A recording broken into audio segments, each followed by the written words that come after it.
tile hin bolman pon news ki bol news ki bol zo ani zo wa live kan bol hen ha video title zong chun ga suntan Paojakhup Guite and people's movement hin bol chu mi ho cho tho the jingen a hin la tuni ho chun Manipur State Police on mading in hall ki tawin FIR hin bol khumuvin daum the jingen Shiroi Lily Festival mangdinga chiding ki saho mai thei ho kuki de gam sunga lut sa loading ti chu ana sei hian hi chi chung chang thu hi news sa dong chin sei taw mai thei ho hian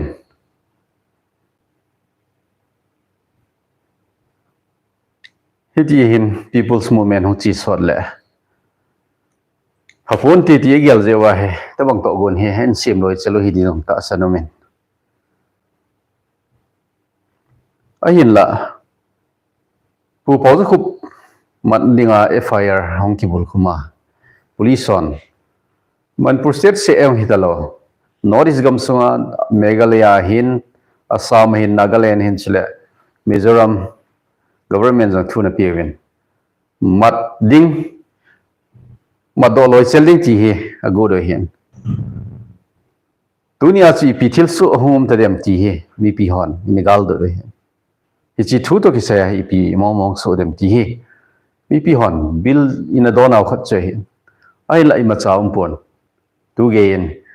I ma cha jang pon thip be jengen tuin la tuni ni tha lang thima status so che ivet na hele status so viral in nampi ni change angai lut ngai lut lo chaman jong a het no mai ni tha ka hi chi thu a hi mi pi hon ki khop khom na ne in tin protest bolin tin hi lol ki phin na bolin tin FIR ki sun lut chu ka lai na ngai change pan la di ham ti chu akinep na hi dinga hi a status so ngi mutaw ai la I ma cha ging do pun condemnation lekha phabe mongin Cookie Organization for Human Rights on khatin so dawin ato khompi case of the NCR hon so dawin aban in case of Bangalore hon so dawin case of Kerala in so dawin case of Churchanpur so dawin case it sin jong ma seipon kukin pin jong seipon hi chan chu condemnation lekha so do si chu higamin pha thewin hindin daum the jingin namsunga itia mi pin cho tho thei khat ki beng thu pai pai dani nomin ai la chi thu ho hi mi tam tai jong setan hi chilang hi ka focus go ta hin to ka sei nom hi ai hon I sei le separate hi tawe mai he ho to ku ki ho chum chum ma cheng hi tawe tiu mai he ho to ku ki ho chum chum ma cheng hi tawe tu ta di din muna cha chum chum hi ai la administration khat no yam la na lai hi zio hin mai le ho in I chung wa tha ani na lai hi ji hin dunia ken ka sei nom hi adang hi pun Paojakhup Guite en zong I chan ge nan puna hen lang I chan ge en halungel angai tu ho chu mi pi ho heading in an phung do nom zong le chutu bang thu ho chu hi the hen lang public place la chun an phun do da le wang chu phapen ding hi aji chu I sei khelo ma hi le ai hu ding lo hi ti hi head jing ngai na cái dòng hi các sei khilum khani ham ti hi ven thei chana ka ki ven hin ka ti zat man hi lovin iti a boina tu sanga cho boina I tu lawa ban I chal thei na ding zo chu ingai to wa phazo ham ti hi ka ngai dan kin sei hi amonga public speech ding hi aumin closure meeting a sei ding omin chong hi het khen yong ka dei limana la hi wo ai lo ai le koi masan video na la hi wo ti ho public place la su ki sei thei lo hin public ti le mi open space a hitan life and ball jong mai the ai lo le liman kap jong mai the mi heading ai lo le zahang heading ai de lo khat chu public place la chu bolo di se on se lo ding he ngai hi ji chun thugu se ding ki het sa tu ding jong le lam kai khat agu a ki het tu sa ngai mi pi heading a lo moment mi pi in heading a lom lo ki de i chiong he lam kai ho thu se ho in head khen diu de yom chule masanga jong kan seitan interview bol hon jong video adjust ga bol phut ne social media chum chuma interview bol hon jong interview bol thing ole interview no bol pa on san ye ding chu ki bol da le phading ham aji chu sei do theu min sei do thelo min i sei do ji ai chung gi na thei ding chan ki sei do the jang min thu ki dong ho sei lo a hi le public akona ta san lel na thei ding hi je a chu thu ki dong ho chu alo thelo a hin don but jong ngai ji hi je en thu dong hon jong sing thei de win thu dong atin chule public speech nei ho lam kai hon jong sing thei de win thu se le hen kanomin people's movement hi mi pin ikine pi pe nu khat chu hong hitan aji chu political dialogue za tapon so group hoto central government in jong dialogue nei thei tapovin mha ne de hi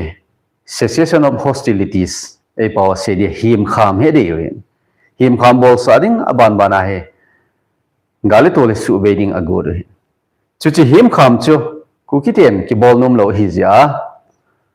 mha in jong suspension of operation so group hoto Kihol na jong nei ta lo so extension chung chang thu hen lang sile political dialogue mong hi jong le abo lo hitan hitabang don lo dialogue ayum nung ba people's movement pando dinga hong kisa pu Paojakhup Guite pu dat waljia thilum dan ho aseina video clip chu viral hong chin mail hewa chanong hlongin hichen FIR bulkumin omin tua hi public a thathelo hilin hlangam lo hilin do lotan iti ni khole ong ki bat di sei thei pon daum bi ase jingin Manipur State Police ho sen a hol jong hita pon to ahi Manipur State Police in state dang ho jong thu pi hitan tu lai thu hi social media hin thu hi gamei ka sang in jong na son a thang jingin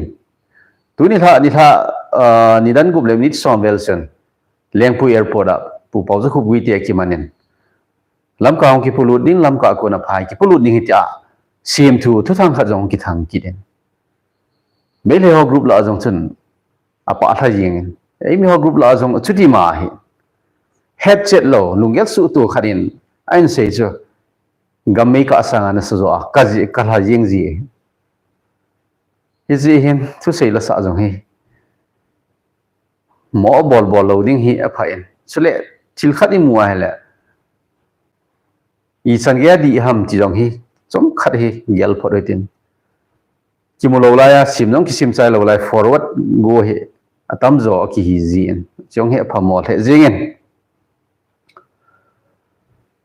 có gì mà bằng hen mi pi head loading ai lo ai lại hi chung gi na thei ding chil ho en jong ki ben zep ngai nam pi tong kha thei ding ai lo ai ma mi mal tong kha thei ding chil ho he a hi thei chana he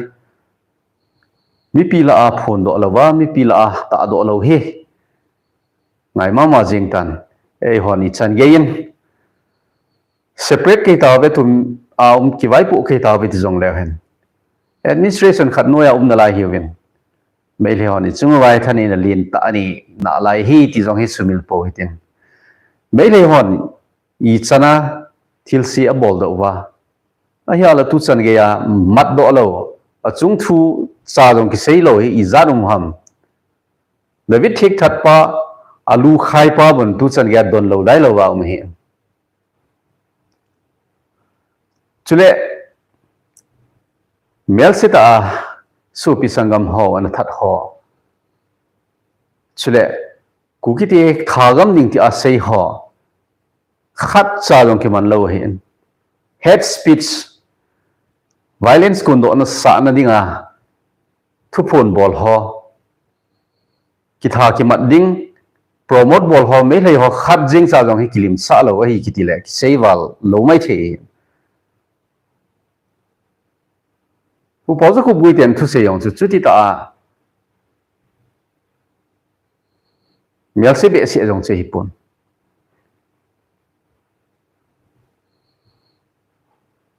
ชีไลน์ขัดเซนเทนส์ขัดเสียคิลจ้าFIRคิบุลคุมล้อไม่เลยวันนี้จัดเสียคิลเลยตั้มฮิจิเห็นคุกิเสียสอตุนีอา condemnation เลขาสุหออดีอาโคหูหอเห็นจุเลเคสอดิลินเอ็นเชียร์หอเห็นเคสอเบงกาลูร์เห็นจุเลเคสอเคเรลาจุเลเคสอจุจันทร์หันเสียหอจิจุเห็น government น้ำขัดตุ่มน้ำขัดปันปีตุ่มเนี่ยน้ำขัดฮิตอาอากอดอากอยเฮฮิจิวังสลุงไทยโลหิลจิงเห็นทุกส่วนที่อาตันดิ้งที่ว่าพัตาจีหาปีดิ้งที่ว่าอีโบลาเมลเฮอจะโดนโลได้โลว่าก็อยู่หำจีก็อีสันลินตาขัดปอดด้วยไอ้เลยปีเสียเดียวหำอามาหอขุดนัวนัวไม่ติดดาจงเลยเห็น separate administration นี่มันสังเกตว่าเจออามาขุดนัวหิววิน DCSP เฉลย district ส่งไว้พอจะสิจังไม่ใช่ government นัวหิว DCSP หอทุนขุดนัวนั่นแหละหิวนี่สิเห็นทุเสียละสัจจริงเทียวดินอีมาคูบินนัดดิ่งอีกบอลโดสังว่าเจอคิดทีมเทด้านนั้นคิดทีมว่าถ้ากุมโซโลฮิลสุดแล้ว government against อาจารย์โลฮิลาจำเดียละคิดพินนะฮอให้โฟกัสบอลจะว่าพาหัมมีปีฮอเห็น non violence พัตาอีจีพีว่าสุดแล้วอีลุงทุบหอมุสโซนอะไรไง non violence ตาให้ปันเล่าว่าพอจะหัมที่ลุงเดียลขัดเข็นเสียเห็นหลังผู้พอจะคุบกุยเทียบังชนน้ำหนาตรงโนเมน People's Movement ปัดอปัดหิตันมีปีหัวเจ้าสีฮีจอทว่ามีปีหัวลุงสุงาฮี Nationalism น้ำไงลุดนะกำเนิดโลป่วยโมดันทุหอฮีอาท่าบิอาเปลี่ยนดอกสักกิดาท่าบิอาตุนดอกดิ้ง separate administration demand บอลน่าวะฮีมีปีหัวเจ้าสีงาลกิปัตติลายาอีลุงกิทโฮบังอาสุสุทาวดิ่งฮีอตุปีเปียนี่ไอ้ละทุเจงขัดทุเจงไลน์ขัดเสียขิลจะไอ้จุงกีน่าคิเสียดอกไอ้ตังน้ำหน้าตัวน้มเทจงเละตัวเฮอโตโดเทดิอโตเทดิงอโตบานอจอมเทดิงฮีตาสนุมเบเสียตะปนฮิตยาฮีจันกิเซลดิงฮัมสุเลFIR คิบุลคุมซาจ้ะหอนอีติกะหาเทดิวฮัมผู้พอจะคุบกุยเตกินเนบนวังฮิเลตุนิท่าขดทิมกะอาจ้ะอาทางดิมาฮอนดิมาเห็นกิสุตัวเอ็นจินถ้ากุมสู้จงไงปนกะลำกายเป่าจุงFIR นบอลจ้ะกะลุงไทยปูเว FIR จ้ะนักอาหาเลวว่าฮิเลมีปีฮอนจิมุนฮิกะดาหาเลวดิวฮีตีหอตะวังฮัมถ้ากุมคิดปันหิจงเล่ดิโมคราซีก็มาจู่ถ้ากุมปัดจงไงเราเห็นมีปีนฮิจุกะเดย์โปเวฮิตินเดย์บอลปีวินที่อากิพินนับบอลมอฮิปอนไอ้ละไอ้หัวสุงาอปอยมอปีเป็นขอเป็นฮิพิมที่ไอ้เลย meng cha zu sa na thu le lawa meng cha long o pi dinga ki sa lel tabang ngen chang chu ki hian hi ji a he ain lam kai ding hi thei pu ain lam kai go ta sun sun long chu I beng thau win I beng thu win tul to chot be win ni ma cha bol mo in thau win chi ji ta hi ni ma chal thelo hi ki ti le ki sei wa lo ding hi a thi mo ding ama a thi mon chi chu bol khilin hi chu a bol hi tin a bolin ama ding ki yelin a hi lo la hi tin a chone tia mi hin le leng ngen chang I sei sang wa chen sei ding rong hi hol be se putin to ding zo hi hol le ven inam sungi ma sal zu ding ham ti ka ge la in muna hin nop nop se wa lam kai hoi demo wa mi ham la I chom ki lo lam kai la I chom ki lo iti a hi bol wa hi le I ma cha I lo diu hi mu sa hi daw ma jingin yin pi pen pau la tu hin ai lam kai the diu vinom thapun ama nung hi kon ain zui ding hitam ain la pathin hat na sung pumin kal sung jing lew hen pathin hinga tawna to thun ilung tu mu so na dingin pathin hinga thut jing lew hen pathin in lam kai phai piu vin tin thuni vai hom holung sunga jong na hin tongin tin pathina dinga hi moi ma cham pon chule hon di mani bol jong hi in sei ma bang hin ai thelo be ding di mani bol hi pon India gam pi constitution in a phalsa ku ki ten I right so thum hi win hi ji sun lung neu na di jong poi ka tinom ai la tu chunga su pi pau Paojakhup Guite I hu zo lo wa hi le wang chu koi ham ei ho adinga thingama panhin lading koi ham ei ho a hin lam kai ngap sadingo ti hi ki gel deu hi ka deyan I movement he tu a he ka sei banga chu achat lo lova hitan kiling lo hela hitan hitia nunga ain su tho go khat thil neu chakhat ji a ki pal thudanin tan apomol he zin to a mobana hin lam kai ding hon jong ka tep nom pi pen cho mei hei no yom na lai hi ven mei hei wa I munom po ve I vet daw ve a hing san abulim lim ven jong I munom po ve a hin la thui sei ting ole I chungi na thei chan ven thu sei po hitin ka sei banga chen agu a sei ding omen mi pi ma sanga hang phonga sei ding omen thu sei jiam hen ching thei je betin thugu be se ho a hi lawa hele government against na be se ho he public line say talawin ilunggelwin ki het ho ki het hitin thugu sei ding ho chu close door meeting ho an sei tin so le lam kai ho ki ka in sei un lang WhatsApp ho wang hi end to end encrypted a hian third party in ki ho na ho hi amat tan the a hi pon government in zong amat tan the a hi lo ji hen thugu lagu ho hi WhatsApp la hi sharing in phantin ai the chana hi chi call ho phone call so ajong hi thugu hi selo hi lin phain aji chu phone record zong hi in call sa hi in SMS sa in bon cha hi record su hi la hi telecom company ho in angai cha poi mo dong zuya hi chi law enforcement ho la le mol ve kola pang ho api ho hi hi chi phone a mi to kheu na ho zo siang ko record I kheu sai le ki cha hi lo hi record omin SMS ong record omin hi ji chun thu lagu ho jong hi ai thei chanin phone in sei po te chule phone jong hi trackable a hi ji hin thu lagu ki ti mong chu phone call so a sei lo phain calls a voice call la ki holding hi ta hil jong le WhatsApp call so ang ki ho the hin tin aji chu end to end encrypted hi ji khon third party government agency ho jing in zong amo mat tan lo hi ji hen a safe yan so zong he tin chule ai thei chana thugu mong confidential mong shading hi lawang chu phone calls kiti hen lang chule whatsapp ho jong hi ta san lo angai mun khara thip be cha koi ma cha hello namuna lam kai ho ato khom wa gu thim thu seu chu a pha pen hi jing ha wa ku bangin sing thei te in hin ko mang chen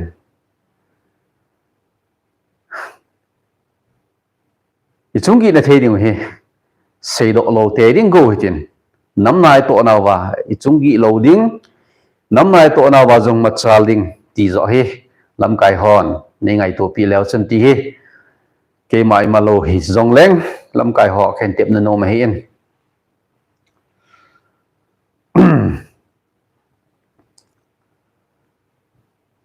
comment tham ta hoi lai mun hi zong le whatsapp la hin chule facebook la hin youtube la hin comment tam ta hi inamu tawin thilum dan thil chi dan ho lunggel thu ta keng puma comment hin pi zong amen tu din munahi ei ho hin i het di wa ka dei cho ka hin sei sa jong la velin sei kin katin administration khat no ya na la hi ji hin thu sei la sa ching theu te ti he ana ki mel chi jing hoite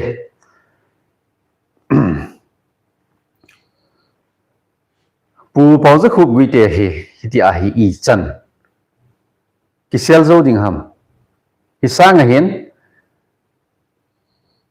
anticipatory bail kila hen lang lungmung selin hen ti hi comment la azong son ki mun hi zong a hin lungmung sela uma namna to ban ho he a ban zom theine ding ai anticipatory bail ki la do hi bang ken zong ka dei sai aji chu mi hem khat hin ni khat jong ki sel ni ti le pi ha ham ki sel zo nan te hin la ato num khat abol num khat abol thei ta lo ding achi na num khat achi thei ta lo ding ato gun zo si chu fail dinga hitan among mi him khat chi chan ki sel mong ni ham ki sel zo lo ding him Manipur police ho bun a hol hi le betsana aizol mizorama ailol state danga chile kichai jing hin to a hi state government khat hi je uchin state government khat chu request ga bola through ga pi ole police police khatin case ki pi son chu betsana mizorama khun khatin thil se ga bol hen lang manipura hunglut hita hen lang le mizoram police ho chun manipur police department hinga chun thun pe wintin hitabang mi hem hi vetsanan infal ko pia hungjam ludin alim che hin akum che hin amin che hin a detail so by data pata np windin an manu win tile manipur police on amat jing ni hin hizi hin kiseli ha san tin sanga chun bil kila do masat hen lang eres a hi lo na ding akimat lo na ding kot a bil kila do masat hen lang lomong selin zale kora ko ama accuse song su person ta ata sa ta kot kai ngai zong hidi pon bela kila do a advocate hon adin people le advocate hon ama behalf adin people le imacha bo yum pon hizi chun bel hi madaum na loading anticipatory bail he kila do masal lewang chu idei sauve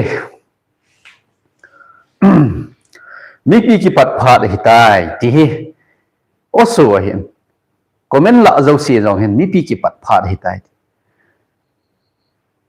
meng chalong o sa ding ju cha ho ki se mo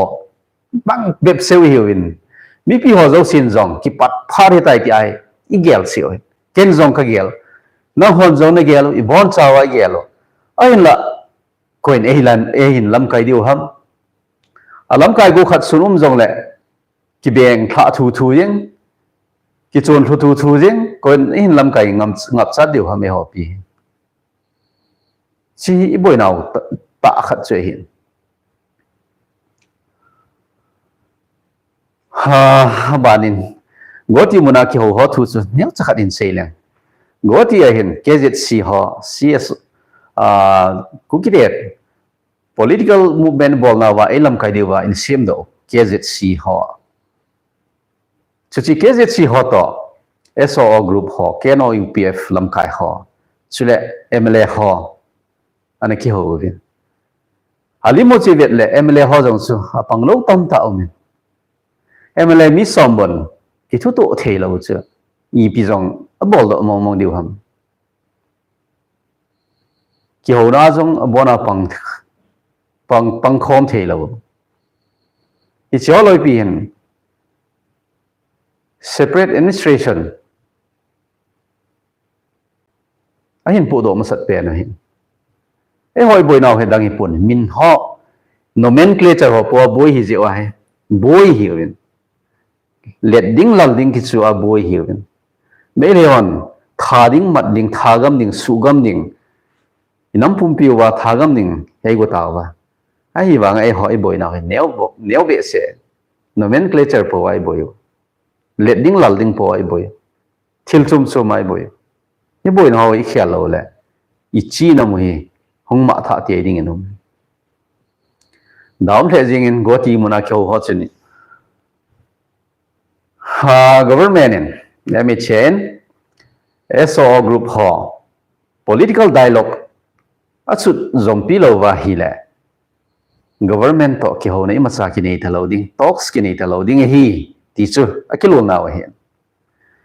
chule hi cha hi head nom khat ke head nom long thu chu min tin mi pi ho zo sin long doubt nei te riu ka ta sanen SO group ho to interlocutor AK Misra kyo thana nei chai sau danin ki se separate administration union territory dinga he kyo thana nei wa chuchi a kyo thana naw nithum an kyo wa an kyo thana naw chuchi agreement ani ho chuchi kinop tu na ho chu MHA ki pilu de tai thi MHA tebula hi ki lui do lo hilen ki lui do khalo lai hilen MHA sei jong a sei kha lo lai hi le hian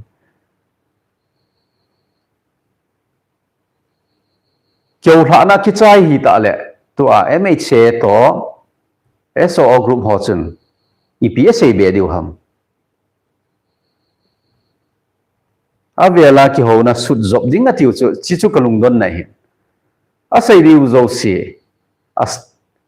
asteno political demand ho phata a SO group ho na pi lu do wa MHA palai ho to kinop tu na ne wa chu chi kinop tu naw appeal nu wa tu a political dialogue sut job de tiu EP lampanga sut job go ham ka het no ma he ken chi sa chu ke ri dan hi le MHA palai ho to SO group hon kilol na ne yo so chi na kinop tu naw UT adinga kinop tu na ane wa MHA appeal pe na chu pursue bolding ki di hen lang chỉ do cho anung thop ding anung del ding ha ta pressure bola MHA a lui do a MHA central cabinet meeting la ho an po do wa cabinet in pass hin bol wa parliament a hin lui do diu chu ngai hin chi an ki nop tu naw MHA a jong ki sei khalo lai MHA table ki lui do lo lai MHA zong yas ti do lai AK Misra se ni yasati pan dani no chuchi AK Misra ni yasati pen chu MHA ni yasati thine nga chu hat a pressure bolwa hizo chu pursue bola anung izui zo wa phaham ti hi ke ngai da nahi tu a political dialogue is pen hi ole ipiham atha bia abula ki pat go ham ka he thiem pon SO keder hon SO group hon UTA hi in anadelo hi Manipur territorial integrity ke allowing Manipur state sunga Manipur state sunga borderland type khat territorial council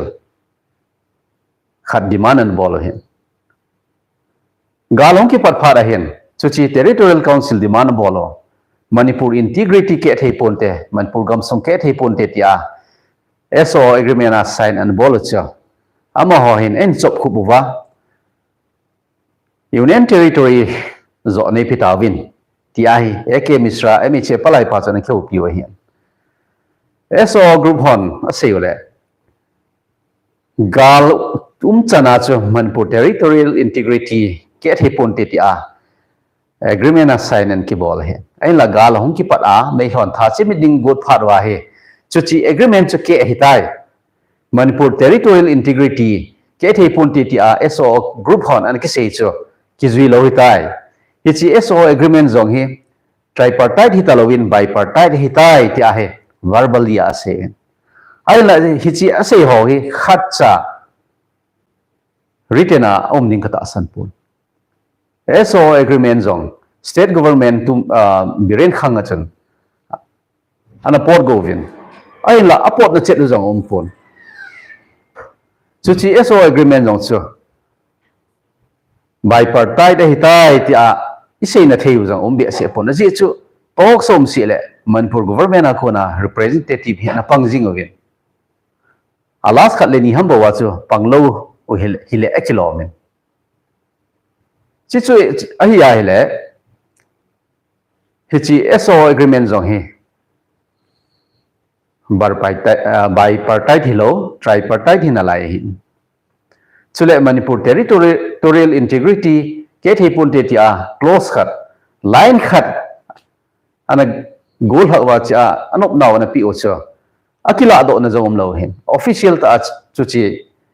territorial integrity chungchang thwa akila do na zong pon chi chu hi le so agreement chu angai ngai hinalai kitile kisei wa lo mai the ai la ai pi chu le chu thu pi pon mấy thầy họ administration mấy thầy họ vay phụ nanu yên cũng nôm thập về thùng bia các cái vay phụ nôm tao về tiêu à hile tôi sẽ mà bằng vật chân so group họ to em chia palai hon kinop tu na bol chu ep bolova pre et pressure bolova ida wanga panila wa em chia change i thudwa em chia in cabinet thudwa cabinet in ya sati tiangole parliament in thuddiu ham parliament thud zo jong le lok sabha ang ki thud in tin lok sabha in pass in bol in lok sabha in pass in bol ting le raj sabha in pass in bol in raj sabha a pass ki bol ting le president ko ma thong in tin president in asian and pi ting le anop na hin pi ting le hi chu ek hong in tin ting ta le chen lo hong hi bep ding dan khat hong hi bep ding hi ilung tu bu chu ting ta le mul song hi bep ding na lai ding hi ne gam la pita sina lai ding hiwin e oi mu lo la deal ho te hiwin em che to so group hoin kyo tha na ane yo kyo tha na ane nei pan pan win hi chi pha lai jong chen ut imutawe ithil thu mo e ki san pi tawe kya social media la a hi lo le mi pi masanga ane sei jong yum tawin e ho hi advance thei bi ase a process la a saudan dan hi a zium lo toy di mani bol jong hi til imu de ham sei thei pon mulo la ya dil ho sanga he dil ho thei na dinga chu na sata apan ila ma sar hi ngai zoding hi a sei hi ha bol tawin ami pin jong a sei ha bol tawin lam kai hon jong a sei ha bol tawin to hi a sei hi talodin lo thin na dinga na tong zo i diu ngai ha panai pan lo le tu ai hon i thu hi i ma cha lo i tu i cha te in hi cha ngai na so an thu ni ho lo la ti ai hong kinoi dingo ni khat ting le Rakhine State Myanmar gamsong Rakhine State a Rohingya ho mi laksom di chet ho jong mi na pumpia del mang jeng hin Burma sipai hon gal hin bol khum ta ta wa thading mat ding hin go ta ta le alu zampi na Bangladesh gamsong a zam lut hi tu Bangladesh gam sunga refugee hi mi lak gate di che hi tu Rakhine state sunga den ko mi thom cha bo ta Rakhine state sunga Rohingya Muslim hon ane o hi ei hon jong ine na dio nai cha bo ta India dan pi ni chan ge yin hei ho thing hang mi ho schedule tribe ho vian bit na ei pi saum jong le mấy thế họ khut nuôi ông hiểu viên ít chi mấy thế hòn ấy họ constitution in ấy bị bằng vai ấy họ cái viên bị nó điều safeguard hi mấy thế hòn adal jing hin tu sang na sao cha hin dal jing điều hin alain dan chom chom dan tha hin podo untin forest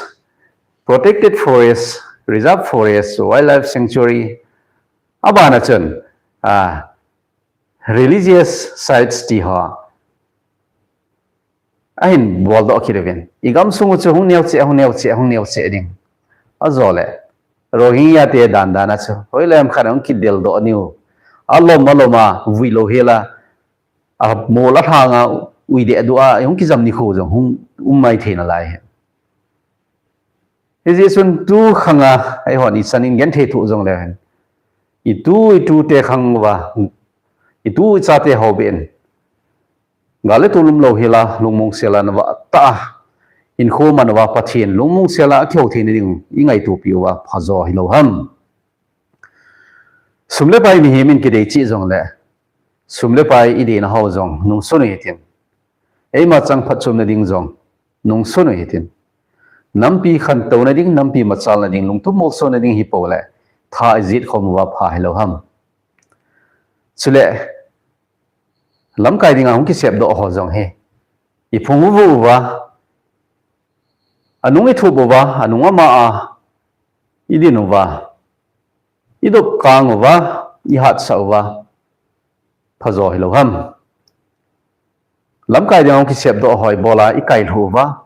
anung langa ko nai kai thu wa malanga ko nai kai thu wa sat mo hil ding mo hilai tha jiu ham siong hi bol khil pi pe no hi he ji chun tu chunga pu Paojakhup Guite ha sat na ha tu he nam pi in ikhet mo sa wa ti adon lo dai lo wa koi wa hi le si akipat na hong hi na lain hitia he chi pi a hi le inam sungwa koi ham lam kai hong hin nom ding koi ham lam kai hingap chading ni ko khat le ei lam kai diu cha jong ichi mu lo diu ni ho he nai chaw mi tan alam kai be a ching be kyal ngoi hon banga angat ngat nalanga wa thanga wa che gam ding chu bang kyal ngoi hon bang chu ei ho ku ki cha te jong hi na diu he so talo ding hi zen pu Paojakhup Guite jong he thagum ga so tin ga hu te ti na hi lowen samdilin democracy ga ma cheng hi win mi pi thanei na mi pi vai pu na gam songa cheng hi zeu chen mi pi hon ki lung to ta in government hinga ki phinna I bolova thagum so lo hela Paojakhup chunga FIR ki bol so nei ka tha pi win tia panlawa phai lo ham ti hi tuni tha nami pi te hinga khulhang khin sap no ma hen seiding tam ta omin nam thu hi laina domin pu na domin I sei do thelo tam ta omin mi pi ma sanga sei do thelo tam ta omin I sei ngam lo jong tam ta omin ilungel ngai to banga ki sei le Paojakhup Guite ani achu enjong kine pai jeng ding in omin izi hen IP hile ki ngai lu hitin I bon chawin chunga pa pathin hi songai din gal do jing hitin thilsi bowling lungul nei ten hon jong pathin gel do hitin ei ma in chen ei ma in sung sangin น้ำพิอาดิ้งจอกเกลเขาไอ้ทีปันดจอกเตที่กระเด็บนันโนมาเห็นจิงหลังไทยหลังเล็บพาดีนี่อยู่แหละปากีสถานกำสุงบอยนัทูหอเนี่ยจะกิเซเลกันออกมาเห็นบาลูชิสถานกำสุงหอบาลูชิสถานินอินดิเพนเดนต์เดลนาวทูหออินดิเพนเดนต์อพูนดอดานหอเฉลยอิติอากูนะบาลูชิสถานต่อปากีสถานที่กอาบอยนั้นลุงฮัมที่หอเฉลยอินเดียอินิจันเกียปันนาลายใจอินเดียนิจันเกียรอลนี่ฮัมที่หอเฮขัดเวกิเซเลกันออกมาเห็นจงเฮขัดเวนัเซลตินทุเลลาองพนาน้ำซุงบอยนะฮะอันว่าที่ดอกไม้แหละ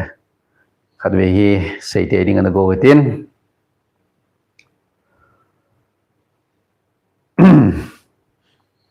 อีท่าพัดโอไงทุนี่ละให้คอมเมนต์ขัดจงกันสิมันปนเจ้าที่มือจิน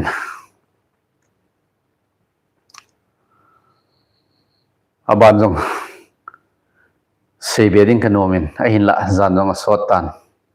ทุตั้มตาเสยวะอิเสยจบเนลนูลสังวจนตัวไอเสยจันจุนหันงับพอได้ตินเสยฮิลเสยวาลจงสามปนติน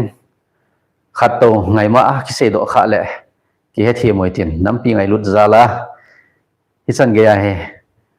ทูอินเสยที่จะเห็นเกียลอยตินคอยมาจงกกอดปนคอยมาจงทีมกัดจันปน